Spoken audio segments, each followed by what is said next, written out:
వెంటనే దాని మీద క్రిమినల్ కేసు నమోదు చేయాలి, దాని వెనకాల ఇన్వెస్టిగేట్ చేయాలి, ఎవరి దగ్గరకు వచ్చినాయి, ఎందుకు వచ్చింది, దాని వెనకాల ఉన్నోడు ఎవడు అన్నటువంటిది చాలా లైట్ తీసుకుంటున్నటువంటి అతిపెద్ద కుంభకోణం. రేపు ఇట్లా వీడి చేతిలో ఉన్నది, రేపు పొద్దున ఏ టెర్రరిస్టులకు అప్పచెప్తే మన అందరి జీవితాలు ఏమవుతాయి? దేశ భద్రతకే ముప్పు.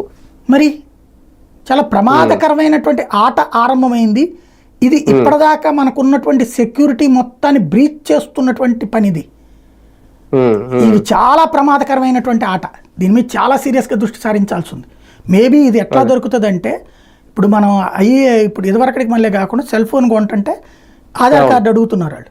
అవును, అంటే సెల్ ఫోన్ కొన్నప్పుడు ఇచ్చిన ఆధార్ నెంబర్ ఆధారంగా ఐఎంఐ నెంబర్ అక్కడ మిక్స్ అవుతోంది. ఇదెందుకు? టెర్రరిస్టుల నుంచి దేశాన్ని రక్షించుకోవడం కోసం పెట్టిన సిస్టమ్. ఇప్పుడు ఆ డేటా వేరే మూడో పర్సన్ దగ్గరకు వచ్చిందంటే అర్థం ఏంటి? ఐఎంఐ నెంబర్లు వెళ్ళడం అంటే ఏంటి అసలు? అది అంటే సెల్యులర్ అనేది ప్రైవేట్ కంపెనీలు కదా సార్, అవి ఒక రకంగా. అలా కాదు కదా. ఇప్పుడు వాడు ఎక్కడ బయట పెడతాడా సెల్యులర్ కంపెనీ? అంటే వాడి దగ్గర నుంచి వచ్చిందంటే ఏంటి? రేపు వాడు టెర్రరిస్ట్ గానే వచ్చు కదా. రేపు దానికి డూప్లికేట్ గా చైనా వాడు సెల్ ఫోన్ తయారు చేసేసి రేపు పొద్దున ఈ దేశంలో ఏ బాంబులో పేలిస్తే అప్పుడు ఎవరిని పట్టుకుంటారు? ఈ అమాయకుడిని పట్టుకుంటారు. అసలైన వాడు దర్జాగా తిరుగుతాడు. చాలా ప్రమాదం. ఇదివరకు ఏంటంటే ఆవిడెవరు సాధ్వి ప్రాచీని అరెస్ట్ చేసింది, అమ్మాయి బండి అమ్మేసింది.